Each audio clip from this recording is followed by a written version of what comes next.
4S Wei Strong, who's been very much into pushing us to look at movies more seriously and show movies during the conference. And for the first time, we have sessions on movies at this conference. And I just like to movie screenings, and we've got a number of scholarly movies as well as gaspers, whatever they are, and they'll be shown in the Golden Ballroom in the afternoons at 2 p.m. And in addition to these feature movies, we have shorts that are throughout all the presentations. So this is a new thing that we're getting into. Okay, so some of you are a bit worried about the title of this session. What did it mean? You see it's oh yay, oh yay, oh yay. Sound studies and science and technology studies. I was thinking of the bell ringer announcing sound has arrived at 4S. And this has been kind of my personal mission over the years. And I realized, looking back at my CV, that I organized a session at the Bielefeld conference back in 1996. There's actually 2 sessions called STS Faces the Music. At that time I was studying the Moog synthesizer, just started my studies of it. And I was trying to get STS interested in those days music. And now I see it more broadly in terms of sound studies, which has really taken on as a field. Now, when you, as president of this organization, you get to influence the direction of scholarship just by choosing one presidential plenary. This is my one. And people start to whisper in your ear, you know, wouldn't it be good to have a session on this? Some scholar said to me, it's a real scandal. We haven't had anything on the 3rd wave of the presidential plenary yet. So people are trying to influence me. And there's lots of sessions on the 3rd wave of science studies at 4S, so this is not such a session. But I thought it was time to actually have sound as a formal session. And so to do this, I invited one of the leading scholars of sound studies, Jonathan Stern, who's going to talk for about 30, 40 minutes. And we've got 2 responses from 2 other leading scholars in sound studies. So I'll introduce Jonathan first in a formal way, and I'll introduce our 2 other speakers as they come to the microphone after Jonathan. They'll speak for a shorter period of time, 15 minutes each, and we'll throw it open to general Q&A. I've known Jonathan quite some time now. He's a professor of art history and communication studies at McGill University. He got his PhD in communication at the University of Illinois. And Jonathan kind of burst upon the sound scene with an amazing book called The Audible Past, Cultural Origins of Sound Reproduction, which was published by Duke University Press in 2003. And as this field of sound studies has developed, Jonathan, I think, has become the leading scholar. Every area of sound studies people write about, you usually find something by Jonathan Stern. He's written great articles about, say, the experience of sound in shopping malls, a whole range of interesting topics. His latest book with Duke University Press in 2012 is called MP3, The Meaning of the Format. And he'll be talking today about some of the ideas in that book. He's also edited the Sound Studies Reader with Routledge in 2012. So the title of his talk today is MP3, Listening Practices and the Construction of Media Technologies. I hope that's the right title. You changed it, okay. So anyway, I'll hand over to, please welcome Jonathan Stern.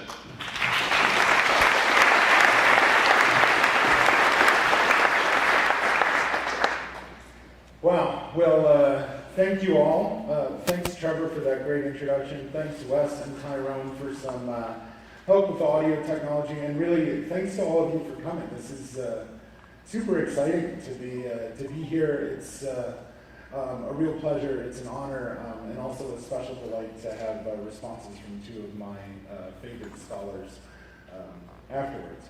I'm going to apologize to you now for the layout of the room. I made it myself. It didn't come out quite right. I have paralyzed vocal cords, so I sit to deliver these things because otherwise I will eventually pass out from talking because my brain won't let my mouth stop talking. So I'm going to give you some of the arguments from my book, MP3, The Meaning of a Format. Of course, it is hard to give an overview of a 125,000-word argument in 30 minutes. So I'm going to focus on some big claims, a few details, give us some things to talk about, and then we can we can get into more discussions afterwards. If you don't have the book and you're curious about the book after listening to me, you can Google MP3 Jonathan Stern Scribed and read the... And abstractions that turn sound into signal. Thanks.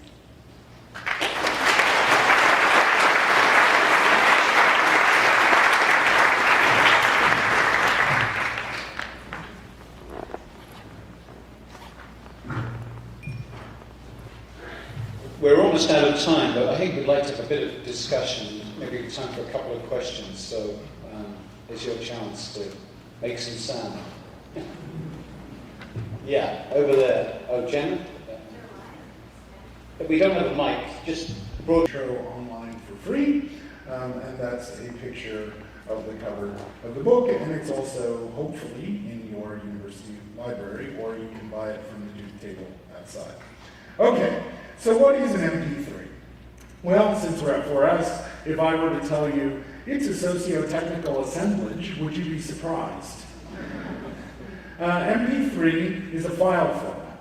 It is a file format for sound on your computer, just like doc is a format for word processor documents, PDF is a format for images and text. It is also a standard. And as a standard, it's something that is a piece of intellectual property that's owned by somebody. It is a protocol by which technologies, industrial systems, institutions, and media practices interoperate. It is a protocol through which sound can circulate across different technical, cultural, social, and sonic strata. And finally, I'm not going to say much about this today, but one of the things that's interesting about the MP3, it is most rigidly a protocol for decoding sound, digital sound. I'm actually going to talk about the encoding side of it today, but it's most rigid in its decoding protocols, which means that it is future compatible. Now, MP3s, I'll say one other thing, which is MP3 stands for Layer 3 of the MPEG-1 standard, which was published in 1993. MPEG-1 is short for Moving Picture Experts Group, to which they later added associated audio. MPEG came together in 1988 to develop a standard for satellite video and video compact discs. And for 6 months, the engineers actually forgot that these things had to have sound. So the original video compact disc did not have a soundtrack, and so they added Moving Picture Experts Group and associated audio later that year. So there's two other layers. So layer 3 is MP3. And now MP3 is actually a brand name, like they actually had a branding exercise and named it that. It's not just a short abbreviation. Layer 1 nobody uses, and layer 2 is actually the audio used with MPEG video. So you'll hear layer 2 audio on the internet, on certain DVDs, on video compact discs, and over satellite radio or television. So this standard is everywhere. And as these numbers are from 2011, so it's not really right now anymore, except in that authorial, as I write this sentence. It is the most common form of recorded or transmitted audio in the world. Now, it isn't just more common than all other forms of audio. You could say that there are more MP3s in circulation right now at this moment than all other forms of audio recording or transmission in the history of the world combined. So we're talking about a massive scalar change in the sort of techno-cultural modes through which recorded, transmitted, transduced sound circulates. So the website for Thomson, who serves as a licensing representative for Fraunhofer, one of the companies that owns most of the intellectual property in the MP3, they list per unit royalty rates for PC hardware, computers like this, software, integrated circuits, digital signal processors. They list per title rates for video games, and a straight percentage of broadcasting-related revenue. Oh, I forgot to start my clock. The list of licensees reads like a who's who of new media distribution. So you see the companies that you'd expect. Amazon pays in, Apple pays in, Microsoft pays in, Motorola pays in. But you also see other kinds of names. Airbus, CNN, Focus on the Family, Mattel. So MP3 is a creature of the new media environment, but it also has its technical niches in air travel, news, toys, and evangelical Christianity. For each commercial niche, it has, with over $100,000 in revenue per year, a fee must be paid. So we're talking about a massive economic, cultural, technical phenomenon. In the field that I don't know what field I come out of anymore, but one of the fields I come out of is media studies.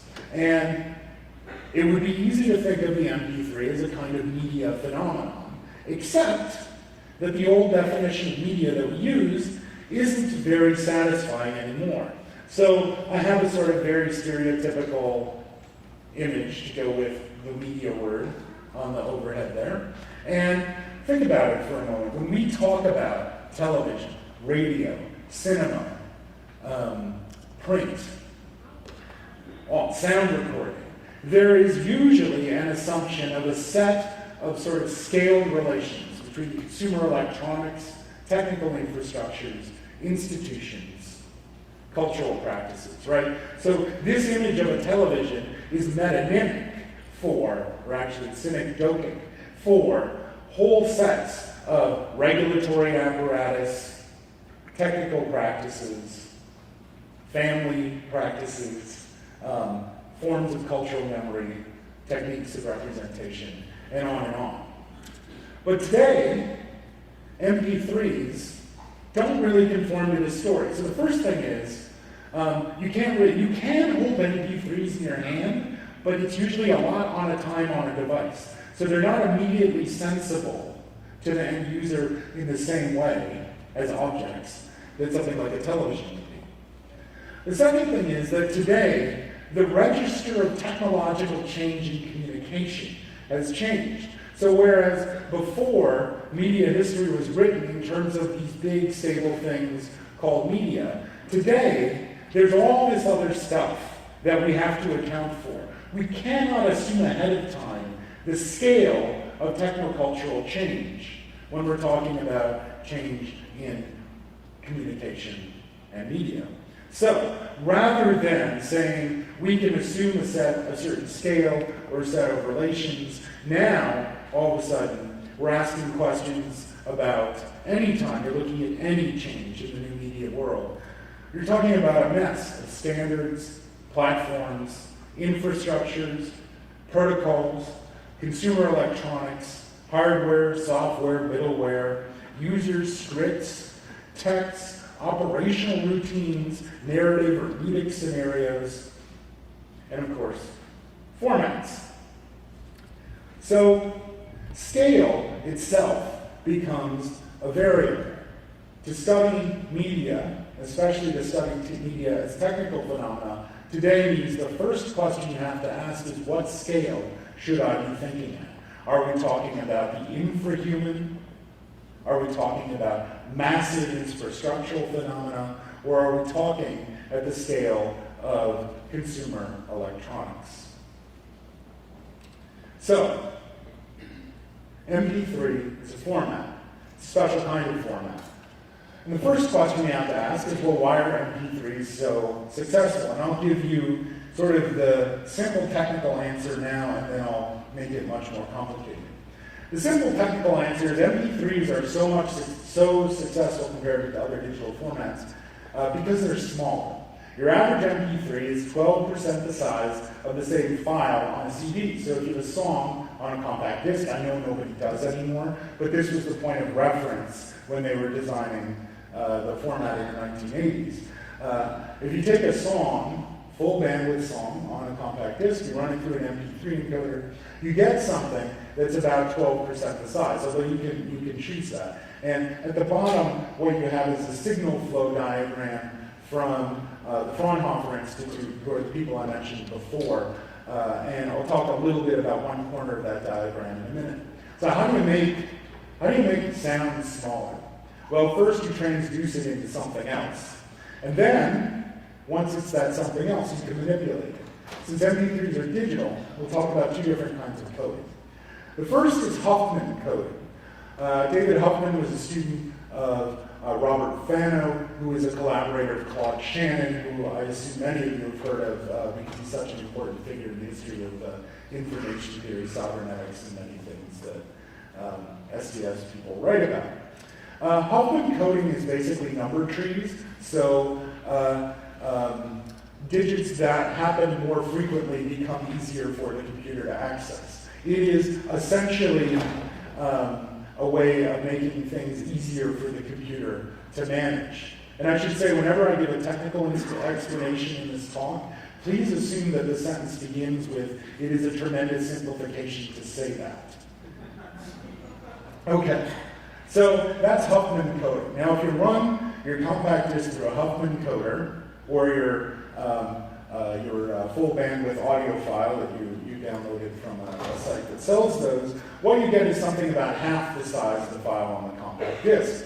Now that's all well and good, and in fact today people that use lossless coders like FLAC or Apple Lossless will wind up with files of about that size. But this wasn't good enough in the 1980s, or really in the 1970s when they started thinking about doing this. And the reason was very simple. They had particular goals. The engineers who were designing this stuff had particular goals that they wanted to meet. They wanted to be able to transmit digital audio in real time over digital lines. And digital lines had very limited bandwidth in the 1980s. Hard drives were small compared to what they were now. So they needed a way to make files smaller. And this is where perceptual coding comes in. Perceptual coding is the idea that the human ear, I know very well that there's no such thing as a human ear, but the human ear does not hear all of the sound that's bouncing in a room or all of the sound that is reproduced on a compact disc. And therefore, if you really want to save space, what you do is figure out what's not going to be heard anyway, take it out, and then transmit the signal. Now, it turns out this is a very old idea, which we'll get to in a moment. But this technique is called perceptual coding. And most people, in most cases, cannot tell the difference between perceptually coded audio and the original audio file. It says most people in most cases, not all people in all cases. So, in this signal flow diagram, if you look in the upper left-hand corner, you can see that there's this perceptual model. And so the very first thing that happens when an MP3 is made from full bandwidth digital audio is the audio is fed into filters that transform it, but it's fed into this perceptual model. And you see the line is blacker going into the perceptual model than coming out, and that's because the perceptual model actually controls the filters. It tells them what to do. So the MP3 encoder chops the signal into thousands of little bits every second and tries to figure out what parts of the sound you're not going to hear. So already, what we have here is a very particular relationship between infrastructure and content. We have an infrastructure that doesn't quite work to transmit the content we want, so we have to change the content. That's basically how the engineers are thinking in the 1980s.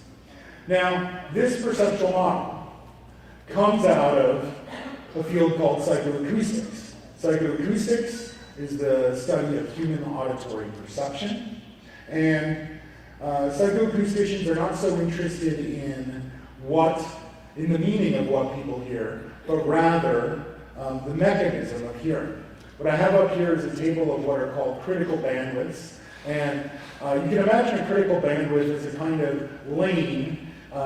So here we have 25. Imagine there are 25 lanes in your ear for different frequencies. And as long as we're using the lane metaphor, we'll use a truck metaphor, appropriate for today given conference is going on next door, right? If there is a giant 18-wheeler in the lane and you're driving a Volkswagen, your Volkswagen will not fit into the lane at the same time. This is basically how masking works and how the theory of critical bands work, which is once a sound fills up a critical bandwidth, another sound will be masked, will be hidden from the ear. So I can actually demonstrate this to you sonically. I'm going to play you two pairs of recordings. In the first, all of the energy is concentrated in a single bandwidth. In the second, the energy is spread across multiple bandwidths. First you'll hear tones, then you'll hear noise. And the effect is the second recording sounds subjectively louder than the first. So here we go.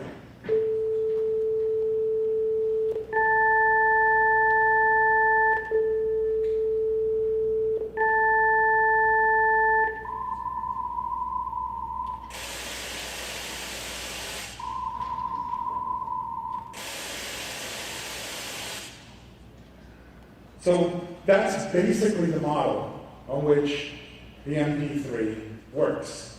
You have all this sound that is being pushed in to various critical bands that doesn't actually need to be there. It pulls it back out. Now there's some other things happening that make the MP3 encoder work, but for our purposes, this perceptual model is the thing that we're going to talk about, and its history. Now, the reason I'm interested in this, like normally when people talk about MP3s, if you read the journalism on them, there are two concerns. One is file sharing in the future of the music industry. I'm concerned about that, and it's something worth talking about. And the other is sound quality. Oh, sound quality of audio has really decreased, and this is a problem. I'm interested in something else. There's a human subject inside that, an idealized human subject inside that perceptual model, right? This is right within, shall we say, the wheelhouse of science and technology studies, right? There's a script, there's an idealized user right in the code. Inside every MP3 is a shadow of the gaps and absences of human hearing as idealized by psychoacoustics. So how does the history of ideas get built into a technology? If we treat a format as a cultural artifact, what does it say about hearing? What are the layers of culture, industry, and politics built into this very mundane thing?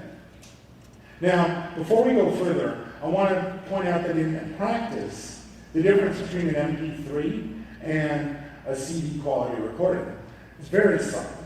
And so I want to give you a couple different recordings so you can hear how we're really talking about very subtle sonic differences versus very large data size differences. So here we go. So the difference between a CD quality PCM recording and an MP3 is the difference between this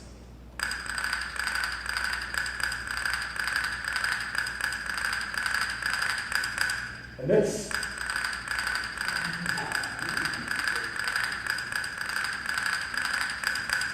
Or this.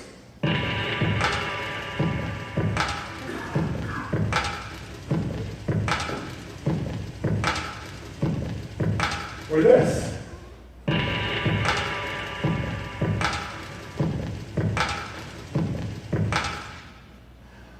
So, there's really two questions. One is that's so subtle, why are people freaking out about the sound quality question, which is an interesting cultural studies question that I can discuss in the Q&A. The other is, what does all this mean? And a common question that comes up around this work, and I've seen it asked by professional engineers, by humanists, by social scientists, is why don't MP3s just go away? After all, now we have way more available storage and bandwidth than we did in the 1980s, right? Your phones are more powerful than your computers that you had in the 1980s. Why do we get more and more compressed, low definition, notice scare quotes, formats, instead of higher and higher definition audio formats? And the answer is that there's more than one path through the history of media technologies. Footnote, low definition is a relative term. MP3s are way higher definition than cassettes or cylinders. And I should say definition is just a measure of data density, right? High definition TV has more pixels on it than standard definition TV. That's all it is. It's not a measure of reality or fidelity or anything else. So the way the history of media technologies is usually told, and those of you that do technical history will recognize this as a genre of Whig history, is what I'm calling a general history of verisimilitude. And that story is one that technology marketers, like the consumer electronics industry, love to tell us, right? This new device is higher definition than the last device that we had to buy. This higher definition will give you a more realistic, faithful experience, even though definition and fidelity aren't the same thing, especially in sound.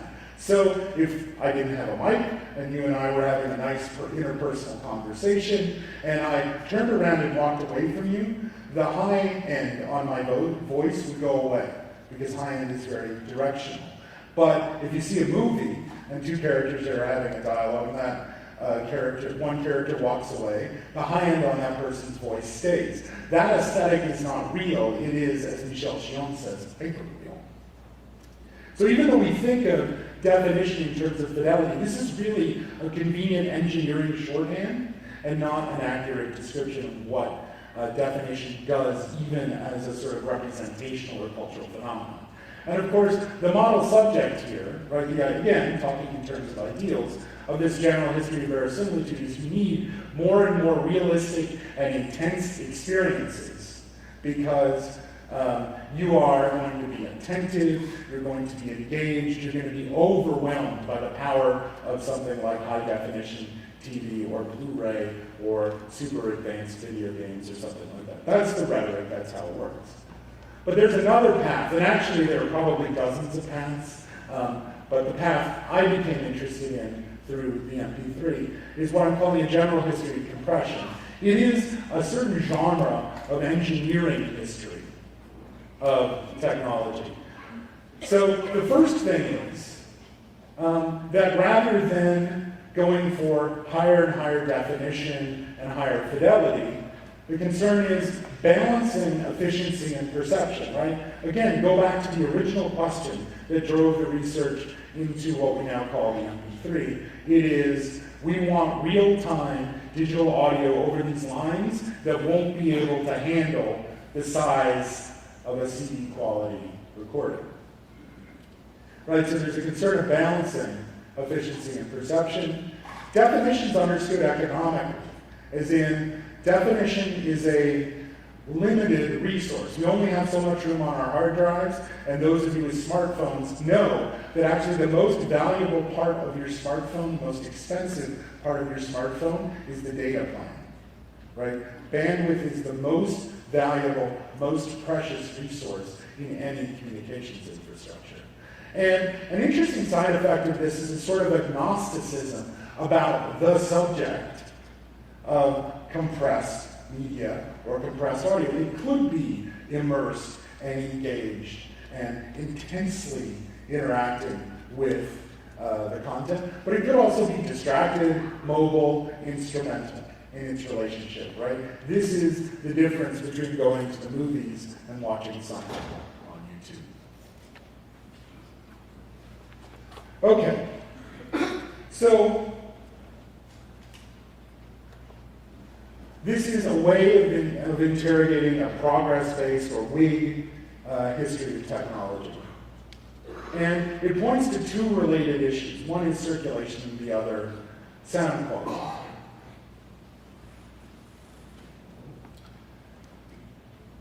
But these are really long-term issues in the history of communication engineering. Which is to say, MP3s may be only 20 years old, but they orient us towards a much longer historical trajectory. The MP3 is in some ways a quintessential new communication technology with its pedestrian use of computing power that would have been unavailable to individuals a decade before. Its nonlinearity, its flexibility, its careful tuning for limited bandwidth situations like computer networks, hard drives, and flash memory. But new is something of a misnomer, since digital technologies have been now around for over half a century. right? In 1930, radio was not understood as a new medium, even though it was younger than computers are now. As much as the MP3 is a creature of the digital world, it is also a creature of the world of electronic and even electrical transmission. The ideas of hearing built into the MP3 go back decades to Bell Labs. The format has become historically legible when its standard was published in 1993, but it's part of much, much longer trajectories. And I'll give you two quick anecdotes from my research. So the work was done both by reading a bunch of stuff and doing archival work, but since the inventors of the MP3 were all still alive, and since there's a lot of tacit knowledge assumed in the documents, I went around and interviewed people.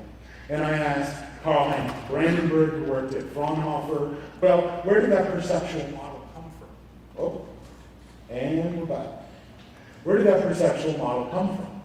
And Brandenburg said, well, I literally took the tables of critical bands from Eberhard Zwicker's textbook on psychoacoustics, and I coded them into the coder for my first draft of the coder. And it turned out it didn't quite work. If I have time, I'll get into why that is. I asked J.J. Johnston, who is the guy from AT&T Bell Labs, whose name is on some of the important MP3 patents. Johnston takes me down to his basement, pulls out a copy of Harvey Fletcher's Speech and Hearing, and says, this is where it all comes from. Now, Fletcher was an engineer at Bell Labs, working in the 19-teens and 20s. And Fletcher and his team developed something that in the book I call perceptual techniques. So this device is an early audiometer. It is one of the precursors of the analog synthesizer, and the audiometer was designed to test hearing.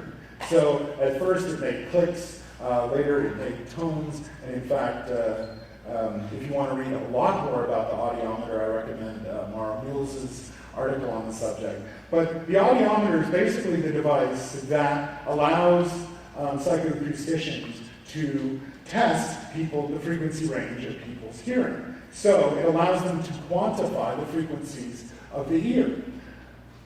So some of you have had a hearing test, right? Raise your hand if you hear this tone. Don't actually do that. Right, that's how the hearing test that you took is a descendant of this technology. So what they did was, basically they tried to determine the frequency range of normal hearing, not to produce higher definition phone systems, but rather to produce more efficient phone systems. Why was Bell Labs interested in hearing? Why was it interested in efficiency? Well, you'll recall by the 1920s in the US that Bell was becoming an officially sanctioned monopoly. They did not control their prices. And in capitalism, if you don't grow, you die. And that means that Bell had to find other ways to extract profit from their technology. Making their infrastructure carry more is one way to do that. So here's a quote from Harvey Fletcher's boss in the introduction to the 1929 edition of Speech and Hearing, to give you an idea of how they thought about their work.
I'm sure he thought it exactly like that. So this way of thinking about audio is very different from that general history of verisimilitude here. What they're trying to do is tune the phone system to the limits of the hearing of its users. They're trying to instrumentalize the limits of human hearing as a kind of propellant for the infrastructure. And the methods that they're using were very much in fashion at the time. So Friedrich Hitler famously said that all media are psychotechnologies, and he was referring to psychotechnics, a term that was popularized in English by Hugo Munsterberg's Psychology and Industrial Efficiency in 1913. Psychotechnics was psychology applied to industry, right? So the psychotechnician would try to figure out how workers on assembly lines might work more efficiently, or, remember, this is the 1910s and 20s, who is crazy enough to fly an airplane but not so insane as to crash it?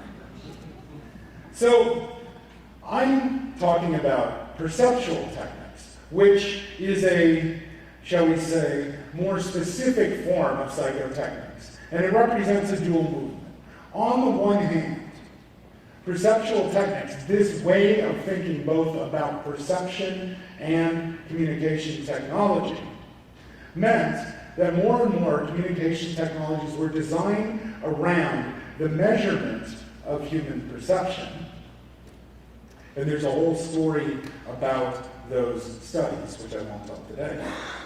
But there's a flip side of this, which is the study of perception was more and more designed around the operational routines and the industrial imperatives associated with communication technologies. So much so that I believe pretty much everything we think we know about hearing in the state of nature from work, research in the 20th century is basically a result of the interaction between ears and media in one form or another. So perceptual techniques did for perception what ergonomics did for work. It tailored the medium to the person, which is, of course, a highly idealized measurement of a person, not an aggregate statistical representation of personhood, not an actual single subject. And also, it allowed for a transformation of the phone system. So, theoretically, where Bell could fit one phone call into a line with the development of filtering after studying just the minimal frequencies necessary for reproducing human speech, they said, actually, a lot of the frequencies we transmit on the phone lines, we don't need. In fact, we don't even need to fully transmit high-definition speech. So, for instance, today, when you are, especially if you are Canadian, and making a credit card order over the phone, which I grant you is a less and less frequent occurrence in my life, when it gets to the postal code, right, the difference between P and C, between F and S, is not actually audible over the phone line. And instead, you have to use language, Alpha Tango Foxtrot, F as in Frank, in order for the person to hear, because the phone expects listeners to fill in the gaps, right? So we're starting to see a connection between what's happening in Bell in the 20s and what's happening with MP3s in the 90s. So basically what Bell's doing is it's monetizing frequencies. In Marxist terms, you could say, they are developing a new form of relative surplus value, where they could transmit a single phone call over a line through band limiting, through deploying, through actualizing the limits of their subjects, of their users, right? So this is the opposite of the free labor argument. Through operationalizing not healing, they were able to greatly increase the theoretical capacity of their infrastructures. Now, there are many more stories to tell, and in the book, I actually go through 3 cycles of the history. So there's the 30-year history of the people who invented the MP3. And that starts with research into digital audio coding in the 1970s. There's this 100-year history that I gave you a taste of today, and I didn't really have time to show how perceptual techniques actually leads to theories of information as they are developed after World War II. So the first two citations in Claude Shannon's mathematical theory of communication are actually citations of work done at Bell Labs in the 1920s, for instance. But also the informationalization of the human subject. So today, if you pick up a psychology of hearing textbook, Brian C.J. Moore, for instance, the first thing it says is hearing is information processing. And that way of thinking is a direct descendant of this, and also a very disturbing device that's a telephone made out of cats that I do not have time to tell you about. And finally, there's this middle period in the history, which is really important, where so the principle of masking that I mentioned before was known since the 19th century. The development of the theory of critical bands, which is essentially a predictive theory of hearing, came in the 1940s and 1950s. And there were also changing attitudes towards computers as audio media, and changing attitudes towards noise, which are really important parts of the story, but I won't get to today. So, how do we get from here to the MP3? Well, there's lots of intervening history, but I will say one thing. All that psychoacoustic research that Johnston and Karl-Heinz Brandenburg coded into their first perceptual coders didn't work that well, because the psychoacousticians built their theory of a hearing subject from tones and noise bursts. The engineers, meanwhile, were trying to reproduce speech and music, very different kinds of sound. And so, what they did is they created a scenario for listening tests, right? So you have this is basically a graphical representation of objectivity, where listeners would not know which audio they were hearing, and they'd take these A/B tests like I gave you just a few minutes ago, and try to determine the difference between coded and uncoded audio to see if the coding worked. And they used a scale which actually comes from hedonics comes from industrial psychology, and hedonic testing comes from processed food after World War II. So you could, the measurements they were trying to do is the difference between perceptually coded audio and not coded audio. Is that difference imperceptible, perceptible but not annoying, slightly annoying, annoying, or very annoying? Which is a great scale. I recommend you use it on things in your everyday life to test them. But it's a really interesting inversion of how we normally think of aesthetics, right? So instead of measuring pleasure, they're measuring revulsion, or rather it's very mellow engineering compatriot. Instead of revulsion, they are measuring annoyance. All right, so there's many more stories to tell, and I'd like to tell them to you, but I'm out of time. So I want to thank you all. I look forward to your responses, and we can talk more after.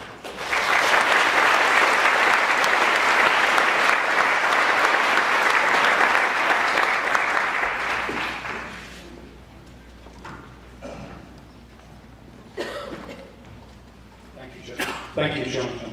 Our second speaker is Professor Karen Westerfeld from University of Maastricht. She's a professor of science, technology, and modern culture. She did her PhD in 1996 on the history and academic and political discourse of aging. I first encountered her work for a really interesting article that won the Usher Prize of our sister societies, Study History of Technology, which she co-authored with Viva Baker, Women Walking Through Plans, an article on gender and architecture. She's been the academic director of the Netherlands Research School on Science, Technology and Modern Culture between 2005 and 2010. And she has several publications in the area of sound studies, probably most notably her book, Mechanical Sound, Technology, Culture, and Public Problems of Noise in the 20th Century. She has a very nice edited collection with Josie Van Dyke, Sound Souvenirs, Audio Technologies, Memory and Cultural Practices in 2010. Most recently, I've had the pleasure of co-editing with her the Oxford Sound Studies Handbook. Her talk is a reaction to Jonathan's and a reading of Jonathan's book, and her title is Format Theory or Revitalizing Science and Technology Studies. And he said revolutionizing. He says. Thank you.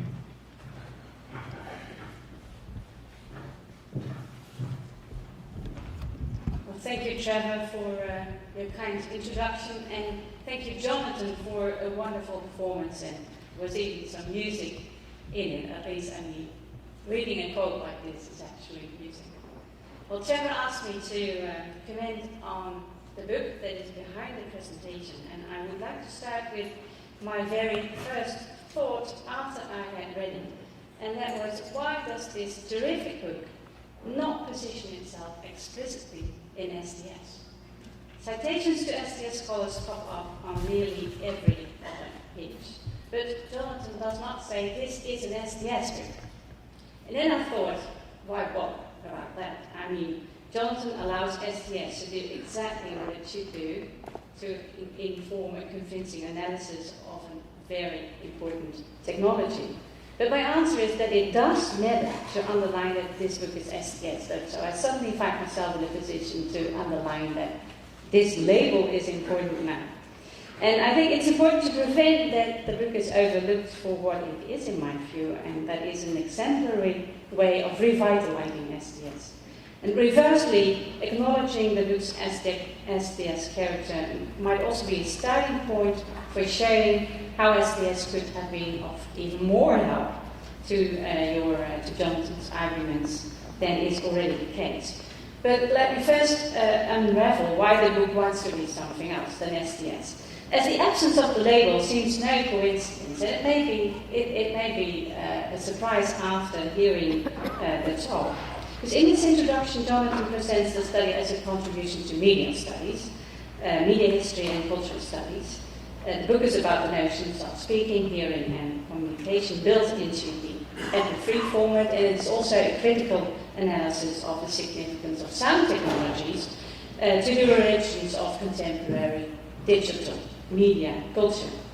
Now, these issues are indeed highly relevant and highly novel also to media and cultural studies. But the analysis itself is every inch SDS.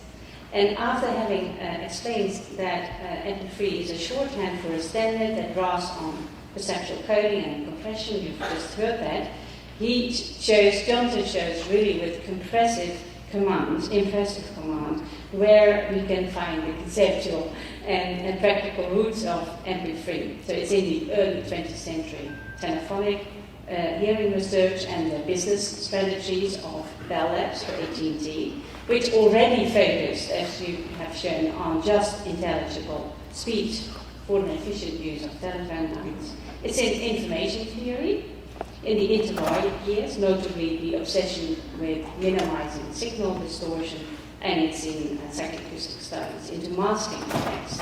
And these roots collectively contribute to the definition of hearing and also the reduction of hearing to signal processing. Now, Jonathan himself defines his approach as format theory. So while media analysis has a special interest in mediality, or the process of cross-referencing between media, format theory, and I quote Jonathan, would ask us to modulate the skill of our analysis of media somewhat differently. Studying formats highlights smaller purchases like software, operating standards, codes, as well as larger registers like infrastructure, international, corporate consortia, and whole technical systems.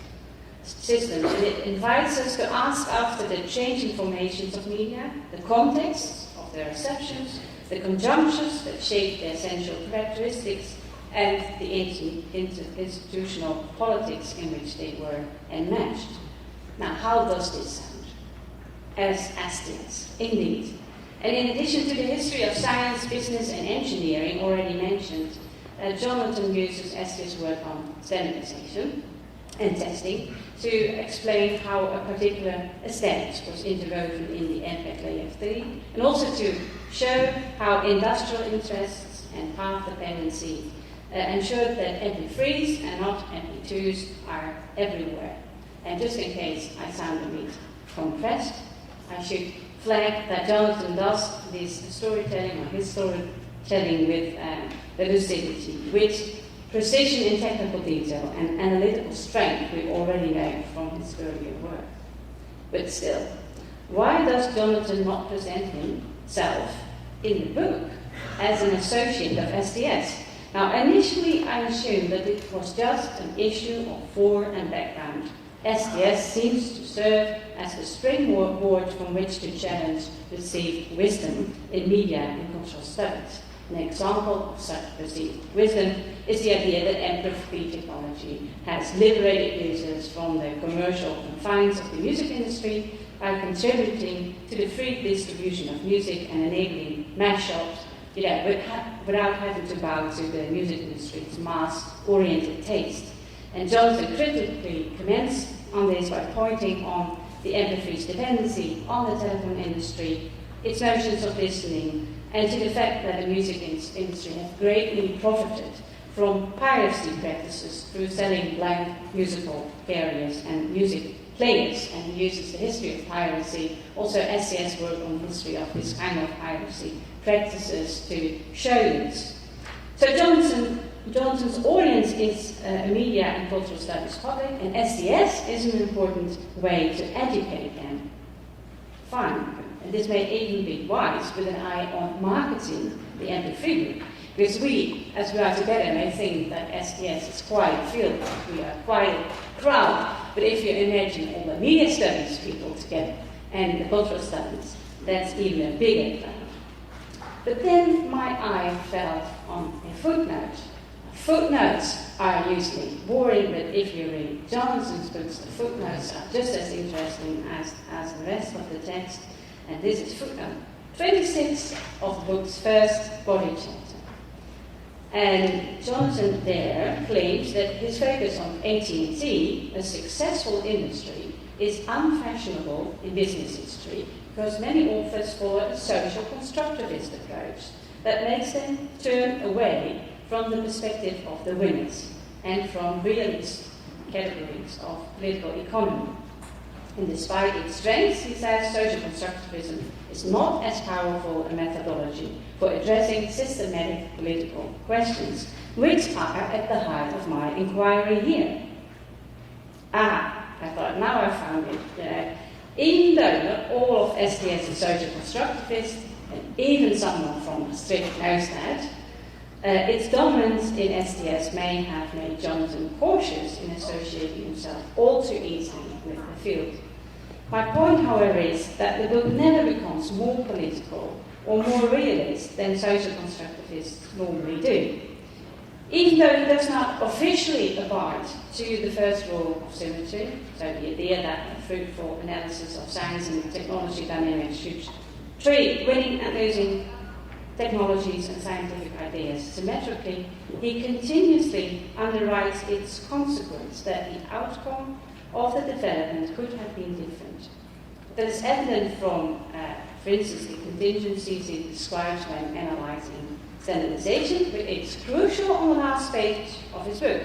And there he says, if it is true that the MP3 is structured by scientific knowledge of hearing and the dominant forces of the sound culture from which it emerged, it is also true that all prior scientific knowledge of hearing is touched by the cultural field in which ears and sound technologies interact. And that implies for Jonathan that to overcome the reduction of listening to information processing in the future, we should go for a plurality of contexts of research. But is this remark more political than most social constructivists would dare to be? I doubt it, although I must say that most people in the hall are much better equipped to take up this issue with Jonathan than I do. But a similar question mark is relevant for Jonathan's claim that hearing research needs to develop better models for how to account for differences in, for instance, culture and language. In fact, social constructive at SDS offers a plethora of democratic models of science that aim to incorporate that mainstream voices. But Jonathan does not walk down that path. In my view, Jonathan does not so much inspire SDS by being more political, but by three other contributions, three really very important contributions. First, he does not focus on MP3 users and user practices, but on business strategies and the production of MP3, something which David Ashton would applaud, who deplores that studying production has ran out of fashion in SDS. He even uses the word shockingly demodé, so démodé is I think the expression. So we focus too much on the users instead of the production. And the way Jonathan does it is at times reminiscent of Thomas Hughes' work on large technological systems. And an example is Jonathan's eye for the innovating effects of AT&T's aim to transmit more calls per moment across telephone lines. Something LTS would identify as being close, although it's certainly not the same, as being close to enhancing the load factor of a system. Even if it's not new, it's refreshing and revitalizing to see such approaches return in the discussion of a technology that is usually discussed from a user perspective. Well, second, Jonathan constantly invokes his conceptual strength to unravel technologies in context. He writes history with a philosopher's voice, in then identifying structural similarities in the technologies and the technology making across time, and even dares to be explicitly anachronistic. And his insightful notion of perceptual techniques, we've just heard it, so the application of perceptual research for the purpose of economizing signals, and Mara will tell more about that later. She will also say something about these perceptual techniques. This notion allows him to show that perceptual coding in AT&T's telephone research, and thus its affinities with the MP3 technology, is important, even though perceptual coding was not known as such in the early 20th century. Now, I'm an historian, and historians are not supposed to like anachronism, but I loved this kind of anachronism. It's reasoned anachronism, because it helps to overcome problems so often identified in SDS, that case studies stay case studies without creating bigger pictures. And I really like this eye for the structural affinities. You do it because you are so strong in you do a sort of conceptual analysis of technology. And that's, I think, really new to SDS. It's not completely new, but it is, for me, very refreshing to read about this at this particular moment in time. And then third, through this focus on perceptual techniques, Jonathan does something that is, again, not very common in SDS today, but not less important, and that's clarifying and providing a diagnosis of the content of a major long-term trend in science and technology. In SDS, we are good in creating the bigger pictures and theories by focusing on the mechanisms of science and technology development beyond particular cases. And if we focus on content, we tend to follow the fashion of the scientists. So it's nanotechnology, it's genomics, it's supercomputers. But Jonathan points at the logics of perceptual techniques in past and present and expects it to stay important in innovation for some time. Now, drawing the circle a bit wider, this study flags the wide use and simulation of the senses in new products and instruments of research today. For instance, instruments that smell cancer. This is one of these new technologies that makes use of perception. It's not perceptual coding or perceptual techniques, but it, again, is close. Now, doing SDS in such a way, I think, contributes to its relevance because it offers society a means of understanding itself. In sum, this is a very extensive way of saying that Trevor made an excellent choice in inviting Jonathan to do this opening speech today. I think you're the right person at the right time, at the right place. Thank you, Jonathan.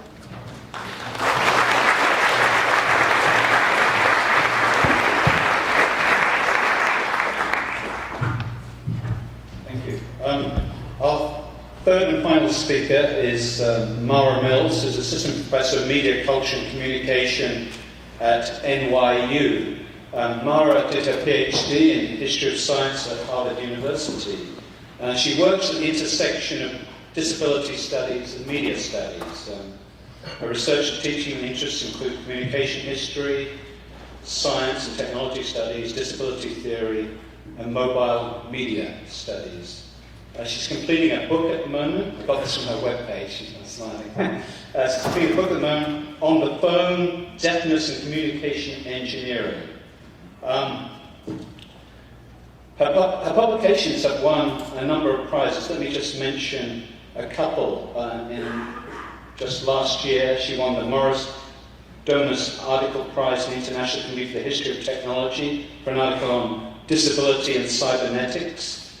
Just this year, she won the Walter Benjamin Award for Outstanding Article in Media Ecology for an article called Hearing Aids and the History of Electronics Miniaturization. And Mara's doing something, I just have to point this out. Many of us lament the fact that this 4S meeting is kind of at the same time as the shop meeting, because some of us would like to go to both. And the shop meeting is actually, I think, starting tomorrow. But Mara is managing to talk at both meetings. She's taking a red eye tonight at 10 o'clock to get to where the shop is taking place. Portland, isn't it? Yeah. So, the title of her talk today is, What Does Sound Studies Teach Us About Techniques? Mara.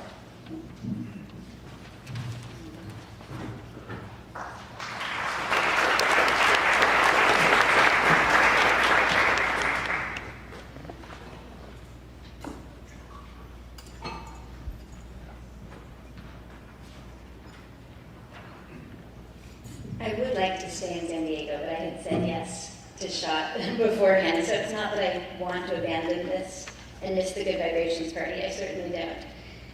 Okay, so what does sound studies teach us about techniques? If you've read Trevor Pinch and Karin Weisterveld's introduction to the Oxford Handbook of Sound Studies, then you know one answer to this question. New sound technologies have afforded new modes of listening and in turn the production of new forms of knowledge. Alternately, we might treat sound as yet one more conquest in the march of Lewis Mumford's techniques, with mechanization and scientific method applied, quote, to every phase of human experience and every manifestation of life, beginning in the beginning of the 19th century. Mumford did, in fact, pay some attention to sound technologies in Technics and Civilization. Specifically, the telephone system epitomized for him the electrification and automation of what he called the Neo-Technic period, although he weighed in against telephone conversations. With the telephone, he wrote, the flow of interest and attention, instead of being self-directed, is at the mercy of any strange person who seeks to divert it to his own purposes. Which sounds like my life with every medium today. More recent scholars have tended to fault the phone instead for promoting information exchange as an ideal of communication. In either case, this style of critique relies on the belief that information technologies or technologies embody values which impinge upon talk and thought. Tonight, I'd like to suggest that the engineering of communication, which begins with sound, has in fact cannibalized technics, recasting countless worldly phenomena as signals to be recorded or simulated and worked with digital tools. As a concept and set of practices, communication engineering emerged in early 20th century telephony. Within a few decades, it gave rise to information theory and cybernetics. Communication engineering led to signal processing, a related but more applied field now primarily identified with digital coding and manipulation. Signal processing is the basis for data mining, for the detection of seismic, financial, and other signals, and of course the production of most audio and visual media today, from the MP3 to medical imaging. In addition to communication engineering as method, its discourse has moved surprisingly far afield from the voice telephone call. Crosstalk, for instance, is something the components of cells now do, as one so-called signaling pathway interferes with another. Transduction, oscillators, negative feedback, numerous other functions have migrated into biology from electroacoustics. Despite notable scholarship on the rhetoric and impact of information theory and cybernetics, there has been surprisingly little STS work on communication technologies, or ICT. This was the subject of Judy Weissman's presidential plenary in Tokyo 3 years ago. I see Jonathan Stern's new book as a rejoinder, one that is certain to shift the field. How does an epistemology and set of tools derived from sound wave control come to reconfigure media technology and even the elements and capacities of life? What follows is a very abridged timeline, which will touch down a few times on Stern's work. The Oxford English Dictionary dates the phrase communication engineering to the 1920s, the decade when MIT and other universities began to offer courses in the field. However, the concept can be traced to international debates in the telephone industry at the outset of the century about the increasing convergence of wired voice, telegraph, and wireless technology. Already in 1907, the editor of the American Telephone Journal argued that the term telephone engineer was too limited, given the exchange of components and techniques between telephony and telegraphy. We need a phrase, he wrote, which will be at once broader and more descriptive. Someone has suggested communication engineer, but it may be that this is hardly descriptive enough, and some will object to the sound of that title. 4 years later, the editor of Cyclopedia of Telephony and Telegraphy tentatively adopted the term. He wrote, "The communication engineer, if he may be so called, requires a knowledge both of the mechanism of his instruments and of the vagaries of the current that makes them talk." In addition to hardware and signals, this author suggested that communication engineering encompassed infrastructure, poles, wires, and buildings, and also routines, time-saving methods, and office systems.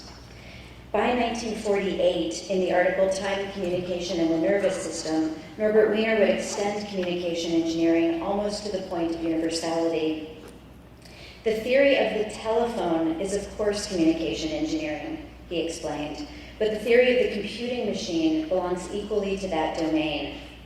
According to Wiener, humans, other animals, even societies could be understood as communication instruments. The unifying idea of these diverse disciplines, he argued, is the message.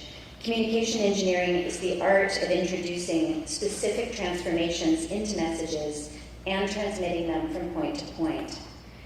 These transformations included amplification, filtering, synthesizing, although in this article, Wiener, like Stern, was particularly interested in message compression, what he called, quote, reducing design to a principle of minimization. In his 1949 review of the book Cybernetics, Alan Turing extended these concepts to molecular biology, arguing the new subject of information theory arose at first from the communication engineering of the telegraph, telephone, and radio, but it has connections with many subjects. Communication in the nervous system and by hormones, bring in physiology and biochemistry. The transmission of hereditary characteristics by genes brings in genetics and evolution. Communication engineering had by then, by the mid-century, come to focus on the signal and the arts of transmission. The electrical signal was earlier theorized in telegraphy and neurophysiology, as Laura Otis and Tim Lenore have demonstrated. However, telephone engineers worked with complex waveforms and emphasized their manipulation as the essence of communication. Internal AT&T histories mark 1925 as another turning point, from a corporate interest in, quote, the conquest of distance to the reduction of costs. Before 1925, the telephone field was occupied with amplification to prevent signal loss over long distances. But around 1915, the combination of the vacuum tube and the wave filter had allowed carrier systems to be planned, whereby signals were superimposed on electrical waves of other frequencies through modifications in amplitude, AM, frequency, FM, and later phase. In the telephone and wireless fields, this technique was described as modulation, a term taken up from music and then widely disseminated. Between 1918 and the 1950s, a number of telephone carrier systems were installed between various U.S. cities to enable multiplexing, sending many signals simultaneously over the same line through the use of separate frequency channels. Axel Volmar, who I know is here somewhere, is one of the few people who's written on this topic in his wonderful edited volume, which is, I think, only in German still, Time-Critical Media. During World War II, other AT&T engineers built a sound spectrograph for visualizing speech waves to determine which components were essential. This device, which Frederick Nebeker describes as, quote, one of the first examples of signal processing hardware, automated time frequency analysis, which is now a central technique in the field. It's a variation of Fourier analysis. Similarly, the wave filter, the vacuum tube, and other components moved from audio into widespread engineering domains. The efficiency paradigm also brought human factors engineering, also known as ergonomics, to bear on communication. AT&T had one of the first industrial human factors labs, and in 1918 the firm launched a study of human facial anatomy in an effort to design a handset that was at once comfortable and intuitive, and which moreover would force users to hold the transmitter right next to their lips. This in turn would increase the loudness of the signal, the loudness of the voice signal, and hence the efficiency of transmission. The result was a handset based on the average of 4,000 head measurements, estimated to be usable by all but 3% of the adult population. The human factors approach was next extended to the speech wave itself, again in this paradigm of making the signal efficient, in a series of talker volume studies which led to a redesigned transmitter with improved fidelity. In the 1920s, the telephone receiver was optimized through a series of listening tests and audiometric measurements. As Stern demonstrates, these studies contributed, by the end of the century, to the technique of perceptual coding, whereby a signal is compressed through the elimination of irrelevant material, in the case of the MP3, masked sounds that the ear doesn't hear. Stern's notion of perceptual techniques, I think, is a crucial extension of Mumford's thesis that media, quote, duplicate and further organic operations, a thesis that's been rehashed or rewarmed by a number of other media theorists since then. Electronic media don't just reproduce and extend perception, they also manipulate and streamline it. Natasha Schul's Addiction by Design offers a similar kind of analysis, and I think we'll see more in the near future. To complete the line from telephony to signal processing at large, with computer automation in the 1950s and 60s, the manipulation of signals became increasingly complex and was increasingly described as processing rather than modulation.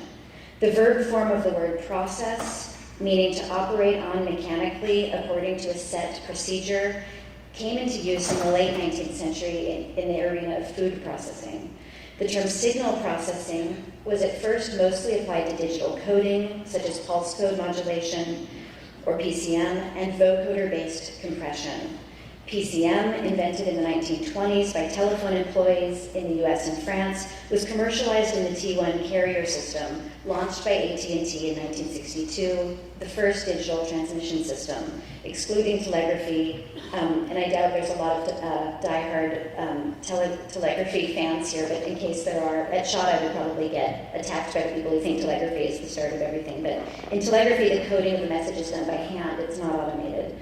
PCM also moved from telephony into other audio and video applications. Part of the reason I'm trying to hit all of these points about telephony is that often, if you're in the field of sound studies, people think you're like a guy in the band. Like there's a tendency to not take the field seriously. So yes, I'm making a big claim at the beginning of this talk, but I'm also walking you through this timeline, which, depending on how much you like the history of signal processing, is more or less exciting or dry, to show how many of these things came out of speech wave and sound wave control. With PCM, encoding began to be used as a synonym for both modulation and processing. Nebeker, who has written a brief but indispensable history of this topic, explains today that signal processing refers broadly, quote, to any changes made to signals so as to improve their transmission or use. This includes filtering, coding, estimating, detecting, analyzing, recognizing, synthesizing, recording, and reproducing. Compression is one outcome of signal processing, and Stern's critique of the ways fidelity has been overplayed in media studies is a brilliant intervention of the MP3 book. However, I would caution against letting compression become a substitute master narrative. And actually, Jonathan, you've really downplayed tonight your argument about compression. I've heard you turn your sort of general history of compression into more of a like, there's no more fidelity, it's all compression. So what I'm going to say now is maybe you've changed your thoughts on compression. We'll have to talk about this. The telecommunications industry always balanced cost with speed, reliability, and quality. Among the many types of signal processing are some that favor redundancy for error correction or robustness. Others involve synthesis. All of these involve value judgments about what should be transmitted and how it should be received. Compression itself is often lossless. Elements extracted during transmission are completely reconstituted at the receiver.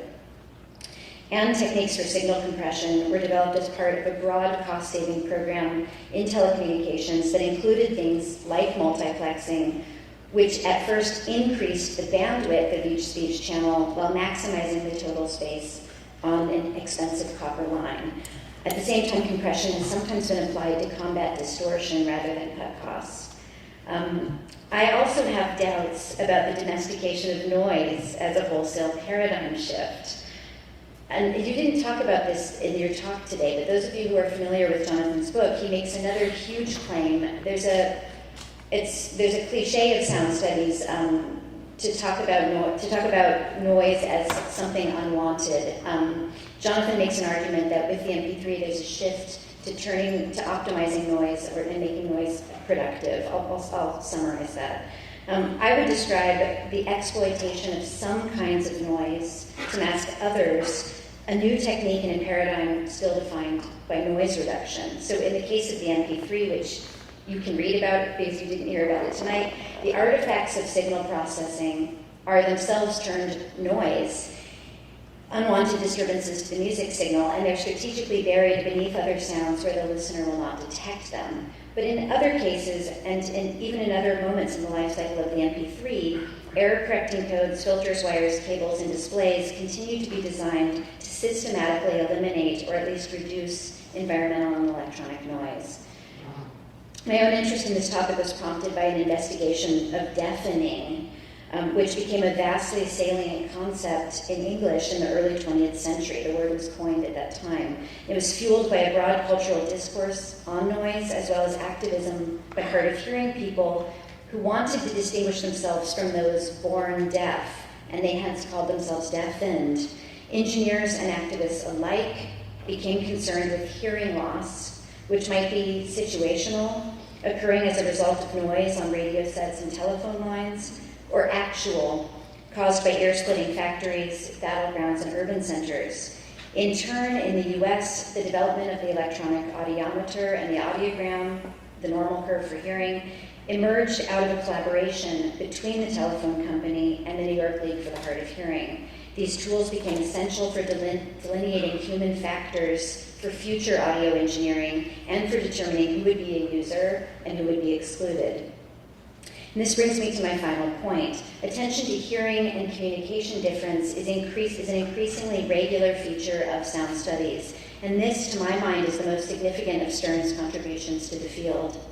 In 2003, in the audible past, he observed that sound studies had failed to incorporate the insights of deaf and disability theory. He wrote, "Scholars of speech, hearing, and sound seem largely ignorant of the scholarly or the cultural work on deafness." This statement turned out to be prescriptive rather than diagnostic. The field of sound studies had just been launched, and a number of subsequent authors have since then responded to his challenge. Honestly, I can't think of another branch of media studies that has had so much work on disability studies happen from the outset. This is due to the audible past. It has become clear that deafness is often a variety of hearing, and that sound is always multimodal. Sound waves transfer between media, air, water, electricity, and can be experienced by sensory domains beyond the ear. Vibrations, visual recordings, and speech gestures are all possible components of an acoustic event. The desire of heterogeneous listeners to capture, translate, and amplify sound, coupled with the transience of the sound wave itself, underlies the history of techniques